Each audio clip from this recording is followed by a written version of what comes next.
Welcome to Truthful Manipulation. In a world where truth is bent, facts are framed, and influence is too often used without conscience, this podcast stands for something different.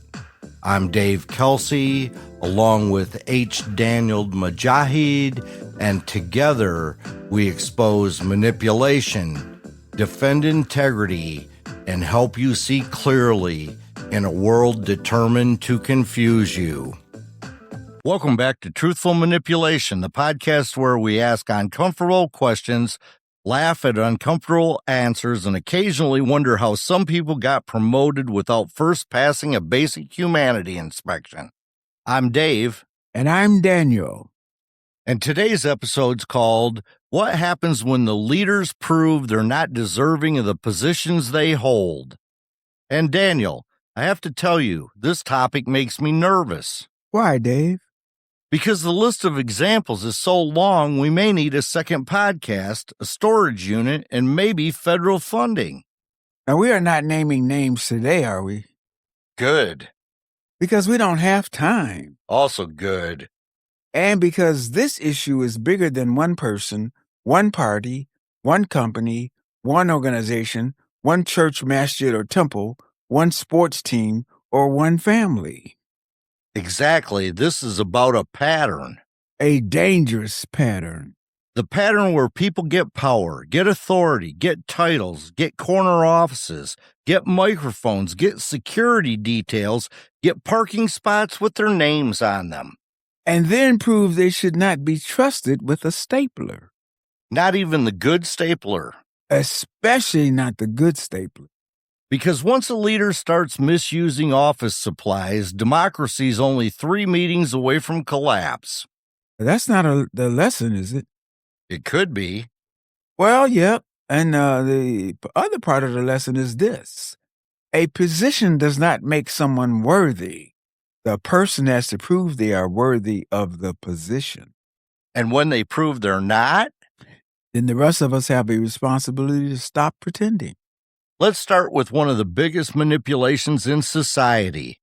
We're trained to respect titles.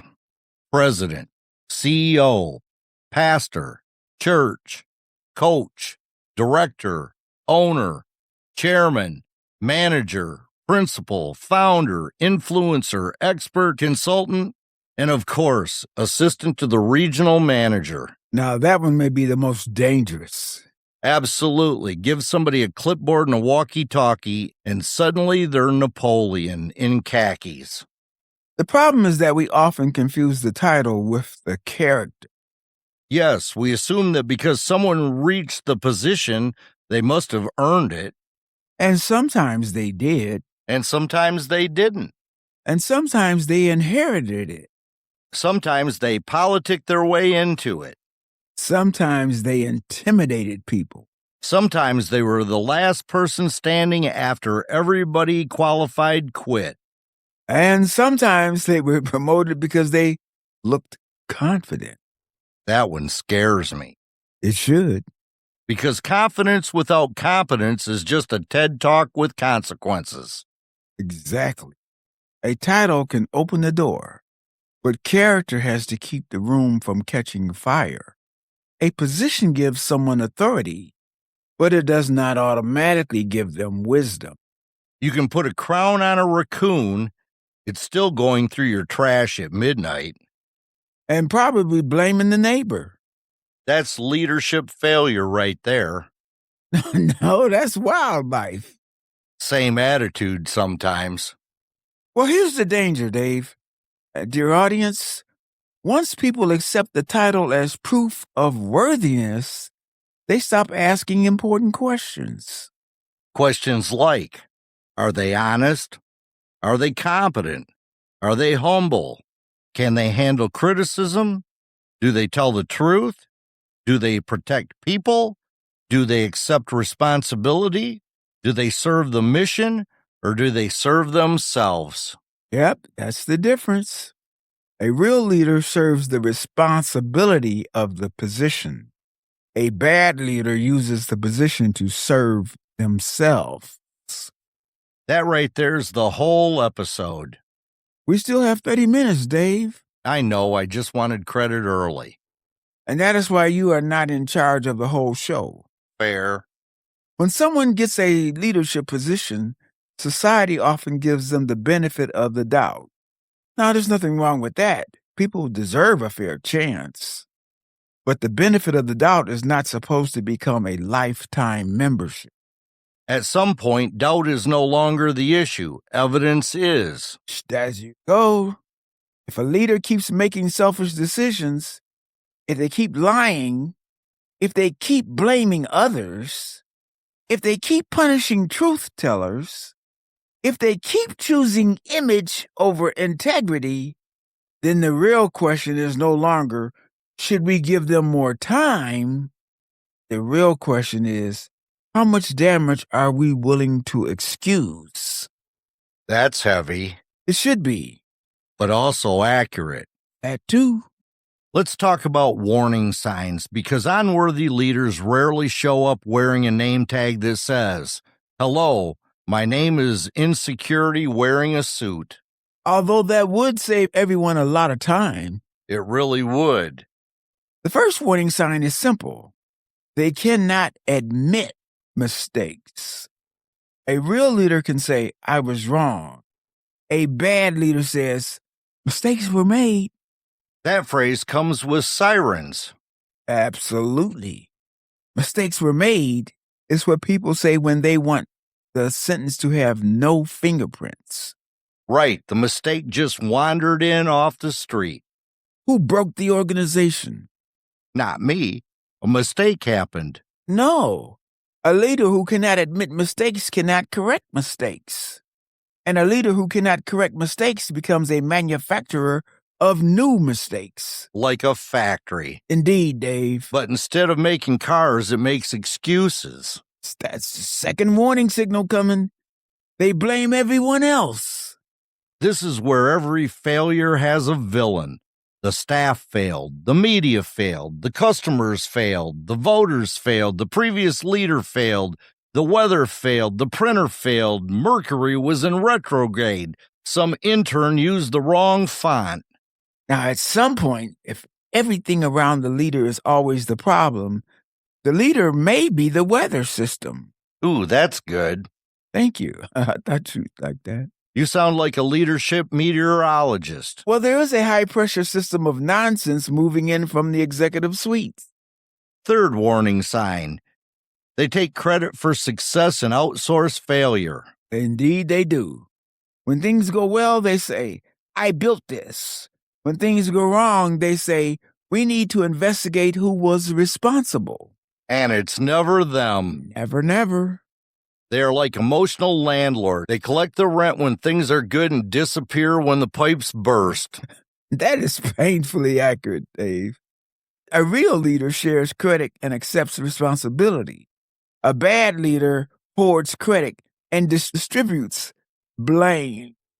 Fourth warning sign, they punish truth tellers. That one's huge because bad leaders don't hate lies. They hate being exposed. Indeed, they do. They are not offended by dishonesty. They are offended by accountability. So when someone says, hey, this is wrong, the bad leader hears, this person is dangerous. Correct. Because truth threatens the performance. And some leaders are not actually leading, they're performing leadership. Woo, there it is. They learned the tone, they learned the phrases, they learned the inspirational LinkedIn post voice. Team, today we're leaning into excellence while aligning strategic transformation with a value-based synergy. Now that sentence should be just flat out illegal. It's hurt people. If your leaders use 15 words where honesty needed 4, be careful. What are the 4 words? I made a mistake. Fifth warning sign. They demand loyalty instead of earning trust. Yes, indeed. This is one of the biggest signs of leadership failure. Real leaders earn loyalty through honesty, consistency, courage, and service. Bad leaders demand loyalty because they know they have not earned trust. And they usually define loyalty as silence. They do this. To them, loyalty means don't question me, don't correct me, don't challenge me, don't embarrass me, don't tell the truth if the truth makes me look bad. So basically, be loyal to me by betraying reality. Yep, that's it. That's not loyalty. That's a group hallucination. And that brings us to another warning sign. They protect image over reality. The report looks good. The press release sounds good. The photo op looks good. The slogan sounds good. But underneath it, people are exhausted. Problems are ignored. Truth is punished. And the mission is suffering. That's when leadership becomes theater. Theater indeed. And not good theater, not Broadway, more like a middle school play where the backdrop falls over and the mayor keeps clapping. Bad leaders often spend more energy managing perception than fixing reality. Because reality is harder. Reality requires work.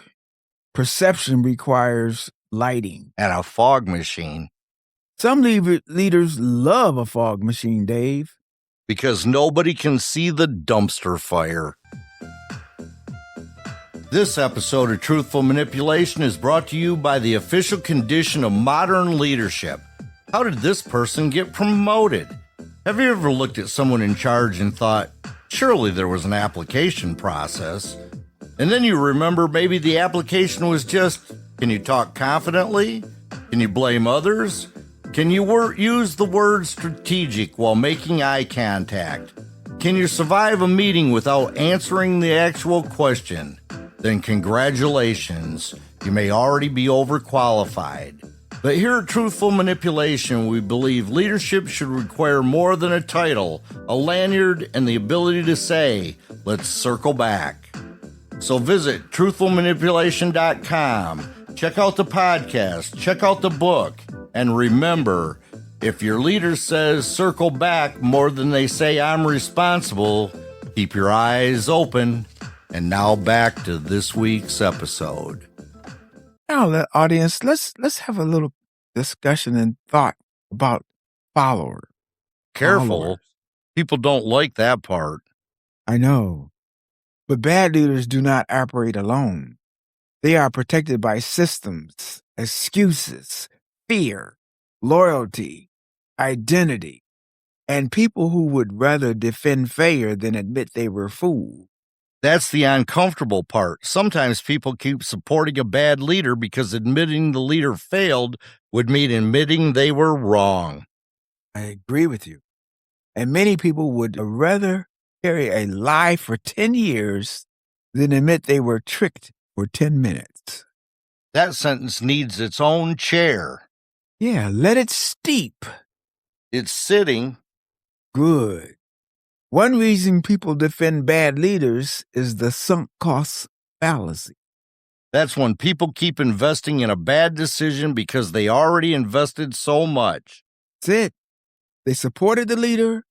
They defended the leader. They argued for the leader. They made excuses for the leader. Maybe lost friendships over the leader.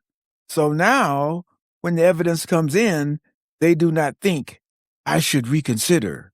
They think, I have to defend my past choices. That's right, because changing your mind feels like losing. But changing your mind when the evidence changes is not weakness, it's maturity. It's also cheaper than continuing to ride the disaster bus. Some people stay on the bus because they bought a ticket, Dave. Even after the driver says, I don't believe in brakes. Another reason is, let's call it tribal identity. That's a huge one. People begin to see the leader as a symbol of their side, their group, their team, their movement, their worldview, their identity. So criticism of the leader feels like criticism of them personally. And that's when things get dangerous because then accountability becomes betrayal. That's the way they take it. And when accountability becomes betrayal, corruption becomes protected. That's not just politics. That happens in companies, churches, families, sports teams, schools, nonprofits, neighborhood associations, and fantasy football leagues. You bring that up a lot, Dave. Yeah, because Gary still hasn't paid the entry fee. Let it go, man. Leadership requires accountability, Daniel. Gary is not the point. Gary's always the point. Another reason people defend unworthy leaders is fear. Fear of losing status. Fear of losing access. Fear of being punished. Fear of being excluded. Fear of being called disloyal. Fear of being targeted. And bad leaders understand fear. They use it. They do.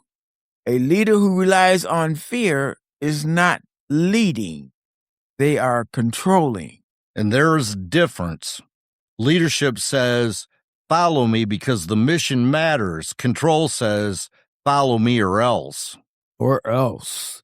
And manipulation says, follow me, and if it goes wrong, it's your fault. Now, there's also what we call hero worship. Oh, yes. The leader becomes larger than life. People stop evaluating behavior. They start protecting the myth. And that's dangerous because myths do not require accountability. That's right. People start saying things like, they must know what they're doing. They have a plan. They're playing chess. They're misunderstood. They're surrounded by bad people. They're being attacked because they're effective. And really, sometimes they're not playing chess. Sometimes they are eating the pieces. And calling it strategy. Yep. I love when people say they're playing 4D chess. No, sometimes they're playing checkers on a pizza box. And losing. To themselves. And the point is, when people worship the leader, they stop protecting the mission. That's how organizations rot. That's how institutions collapse. That's how families break down. And that's how movements lose their very soul. Because the leader becomes more important than the truth. Yes, indeed.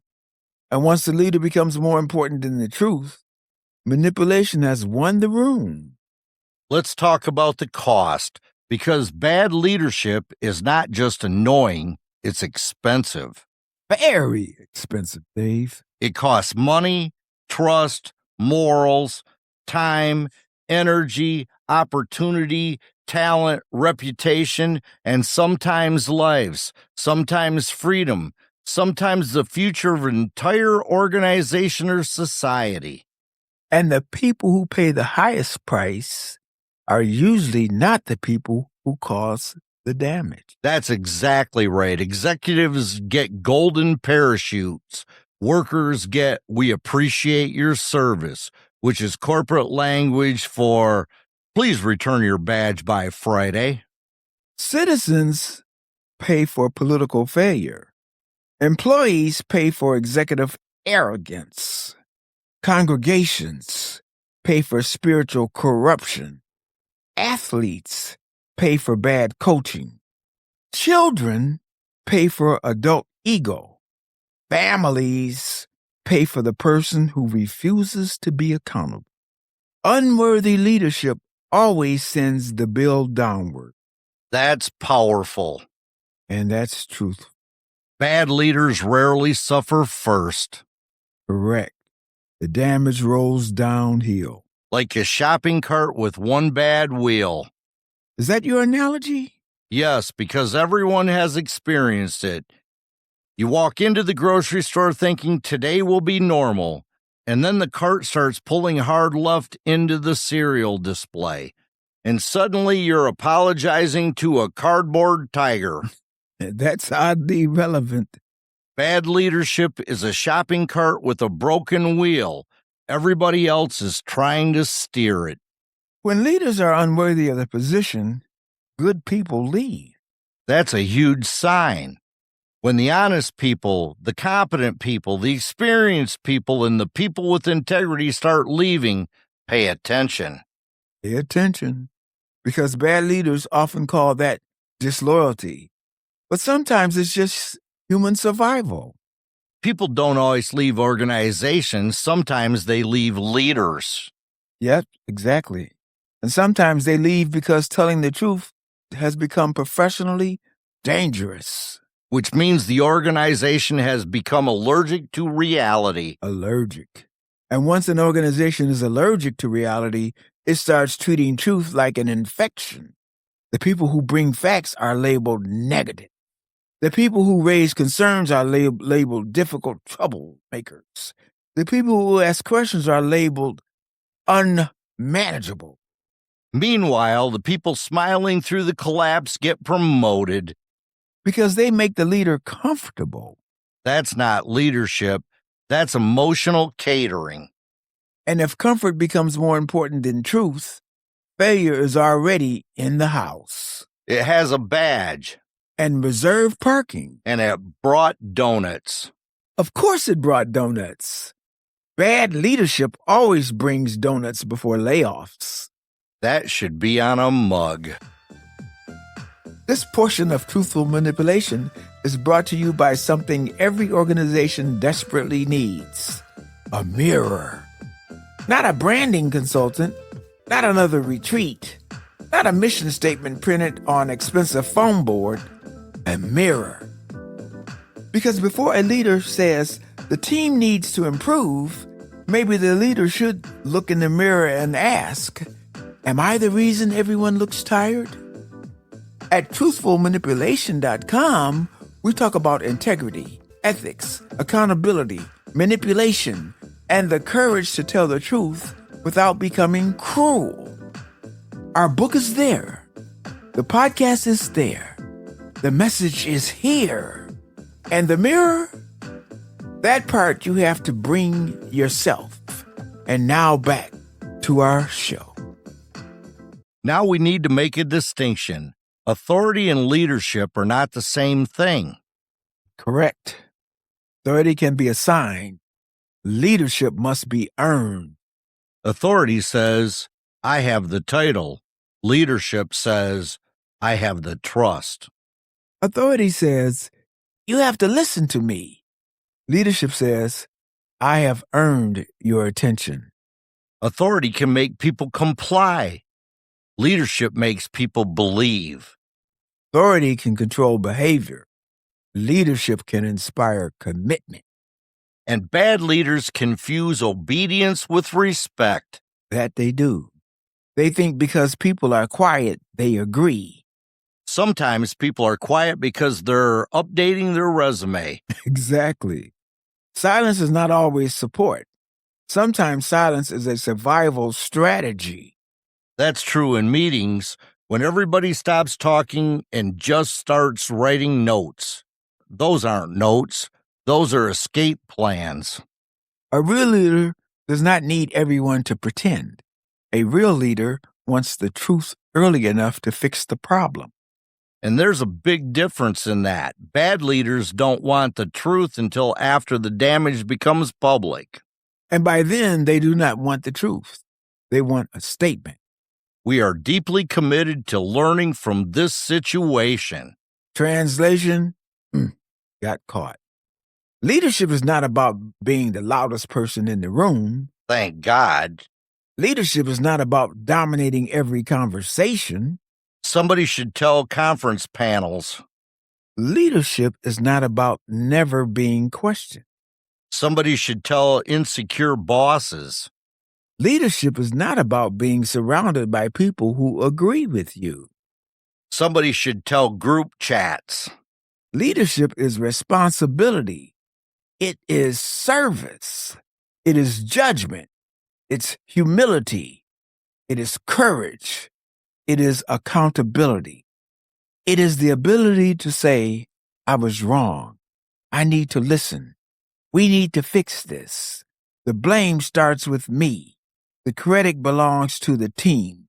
That's what makes leadership powerful, not perfection, accountability. Accountability.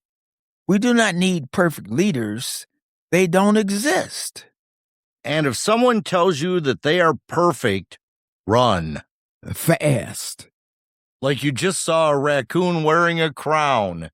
We need accountable leaders, correct leaders, honest leaders, leaders who understand that the position is not a trophy, it's a responsibility. And the position is not a throne. It's a trust. And when that trust is broken, the title cannot repair it. Only accountability can.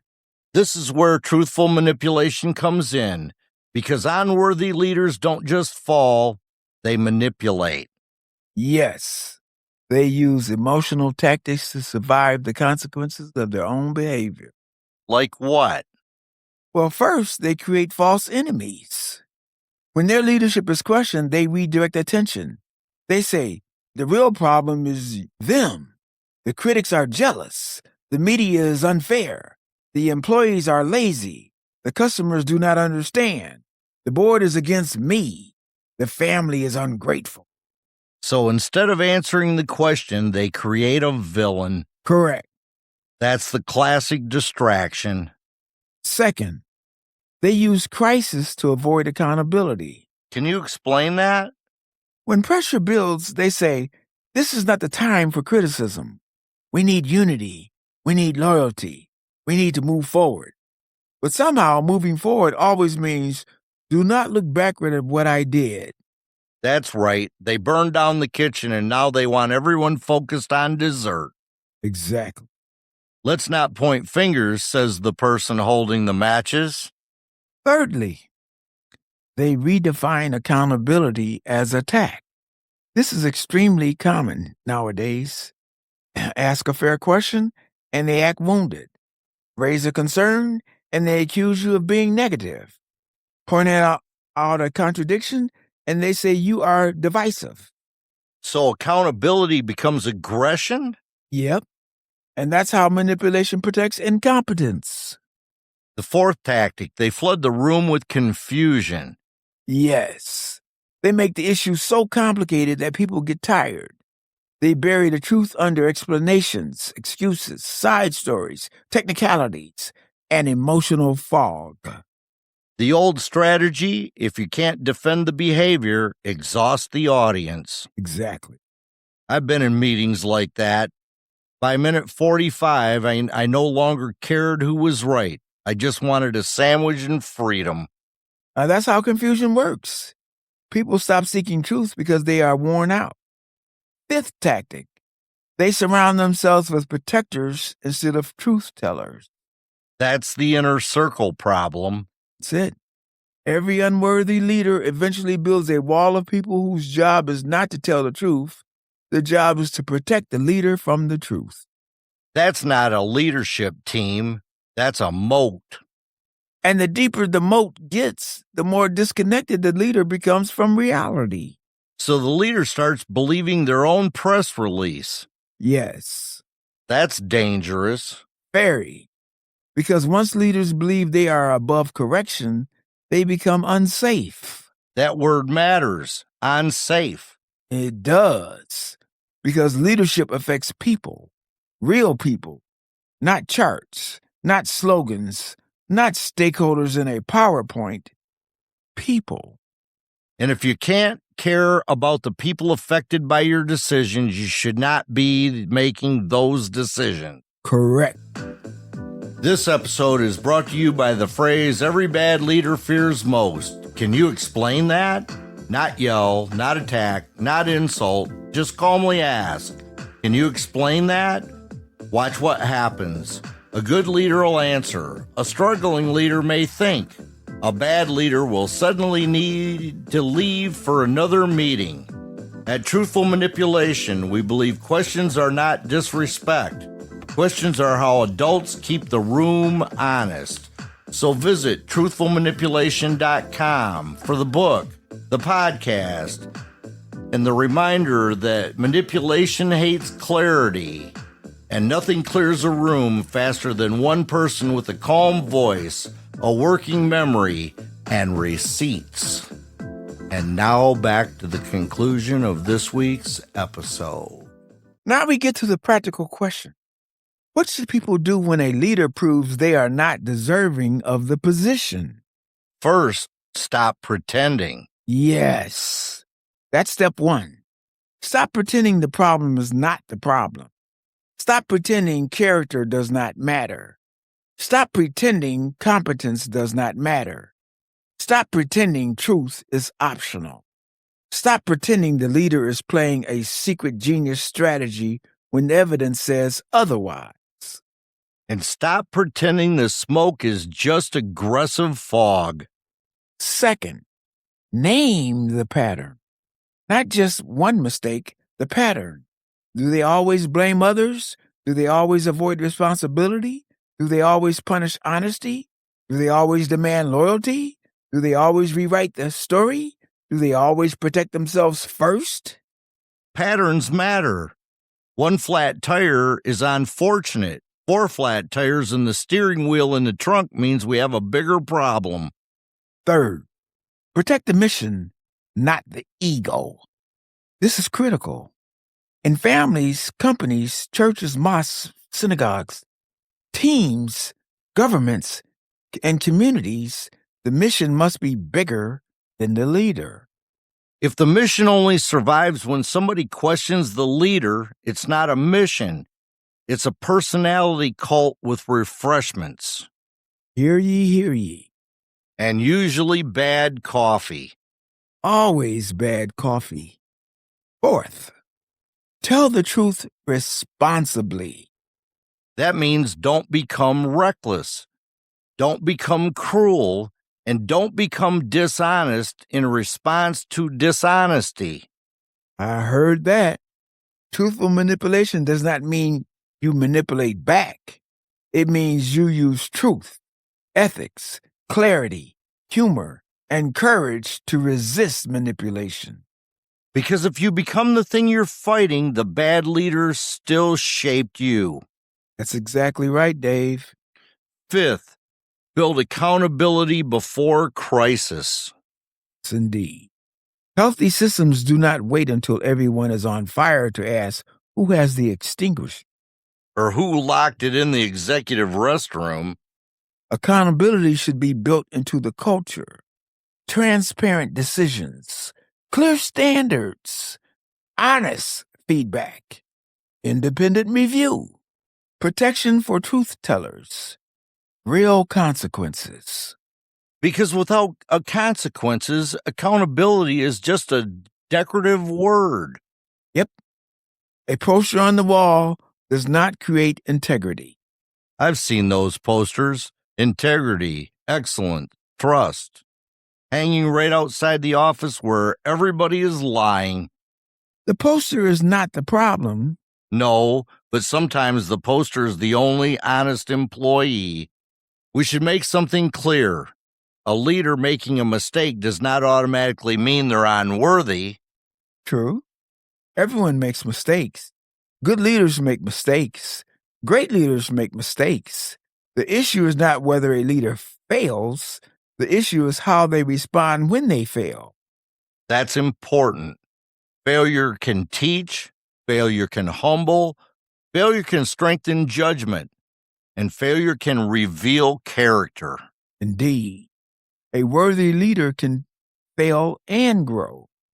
An unworthy leader fails and blames. A worthy leader says, "Here's what I learned." An unworthy leader says, "Here's why this was actually someone else's fault." That's what they do. A worthy leader repairs damage. An unworthy leader repairs image. Come on with more of that.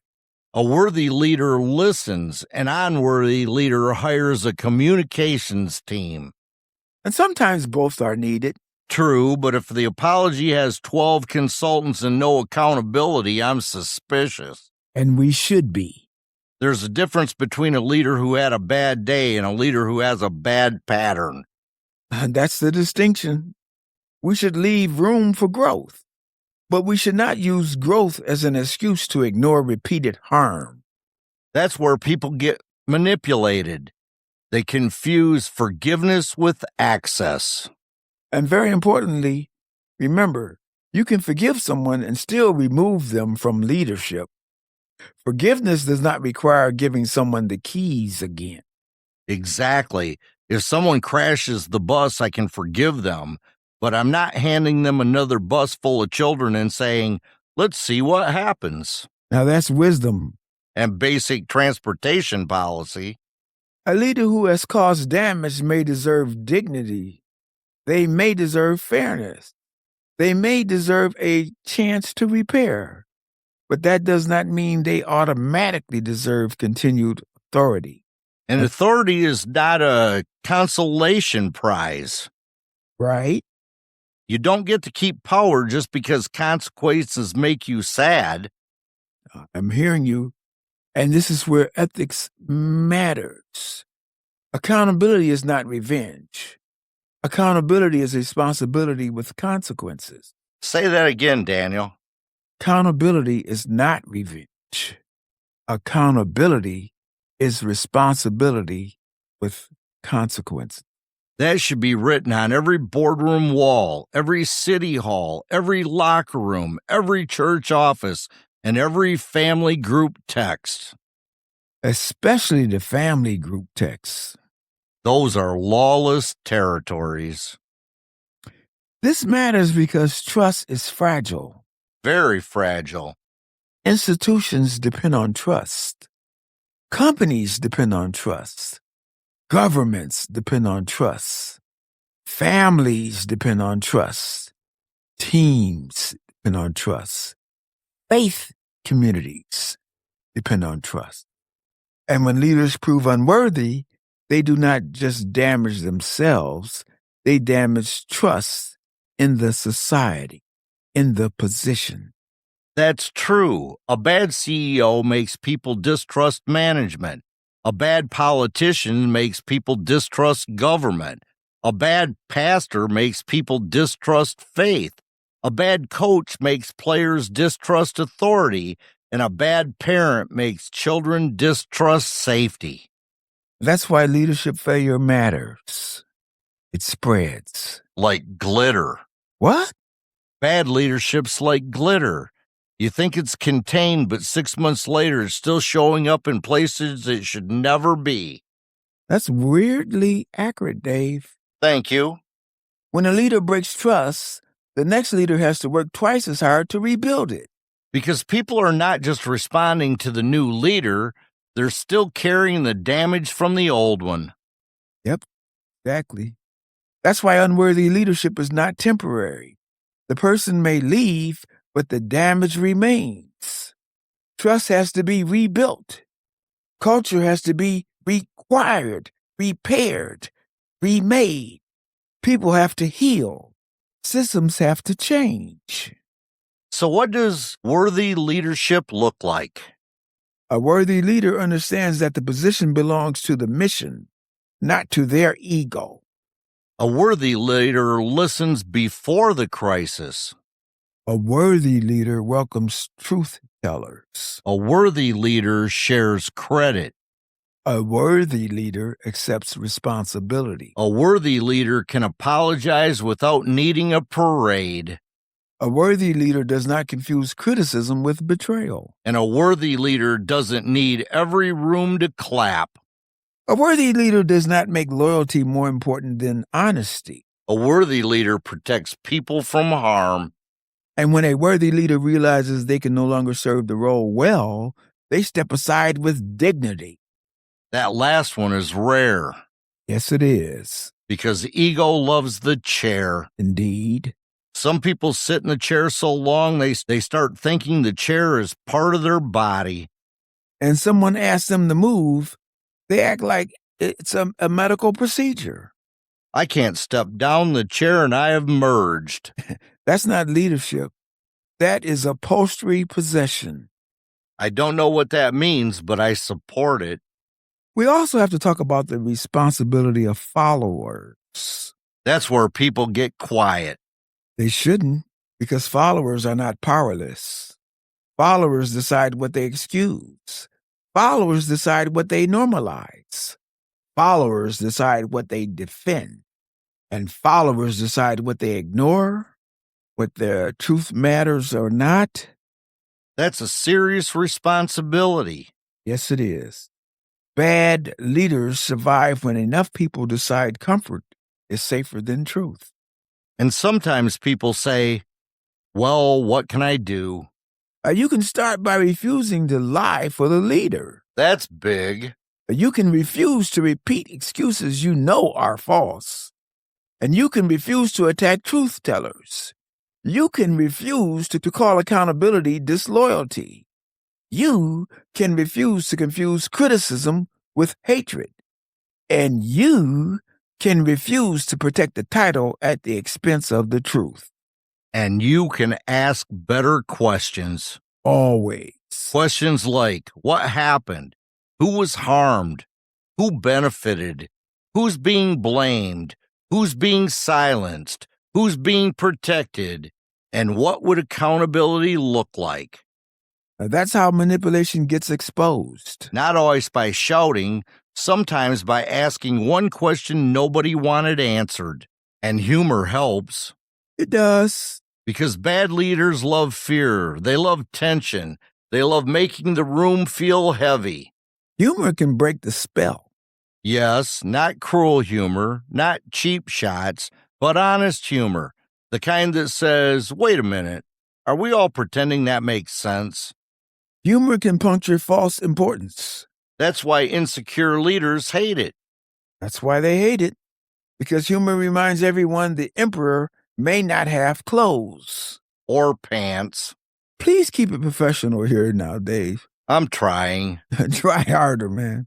The emperor has no quarterly strategy. Better. Thank you. Truth and humor together are powerful. Truth keeps us honest. Humor keeps us human. Without truth, humor becomes cruelty. Without humor, truth can become bitterness. And that's the balance. Tell the truth, keep your humor, don't become what you're fighting. Oh, that's it. That's ethical resistance. So what happens when leaders prove they're not deserving of the position they hold? First, trust starts cracking. Then excuses start multiplying. Then truth tellers start getting labeled as problems. Then loyal people start becoming silent. Then good people start leaving. Then the mission starts bending around the ego of the leader. Then everybody has to decide, are we protecting the mission? Or are we protecting the person who's damaging it? This is the moment. This is the test. Because leadership is not proven by the title. Leadership is proven by the behavior. The title may get you into the room, but character determines whether you deserve to stay there. And when leaders show us who they are, we should believe the evidence. Not the slogan. Not the speech. Not the excuses. Not the loyal defenders. Not the fog machine. Definitely not the fog machine. That thing is suspicious. The position is not sacred because a person holds it. The position is sacred because of the responsibility attached to it. And when the person holding the position violates that responsibility, accountability is not optional. It's necessary. Yes, it's necessary. Not because you hate leaders. Because leadership matters. Not because we want people to fail. Because failure without accountability becomes permission. Not because we expect perfection. But because we expect honesty. That's the heart of it. We don't need perfect leaders. We need honest ones. Correctable ones. Responsible ones. Leaders who understand that the chair is not a throne. And the title is not a shield. And loyalty is not silence. And accountability is not betrayal. And truth is not disrespect. Exactly. When a leader proves they are not deserving of the position they hold, the question is not only about them, it's about us. What will we excuse? What will we defend? What will we ignore? What will we normalize? And when will we finally say enough? So here's the closing thought. A bad leader with no accountability becomes a long-term problem. A bad leader with accountability becomes a temporary problem. That's the difference. And that difference depends on whether people have the courage to tell the truth. Even when it's uncomfortable? Especially when it is uncomfortable. Because comfort has protected a lot of bad leadership. Too much. And silence has given a lot of undeserving leaders extra time in chairs they should have left a long time ago. Long time ago. Maybe that's the real test of a society. Not whether bad leaders appear, they always appear.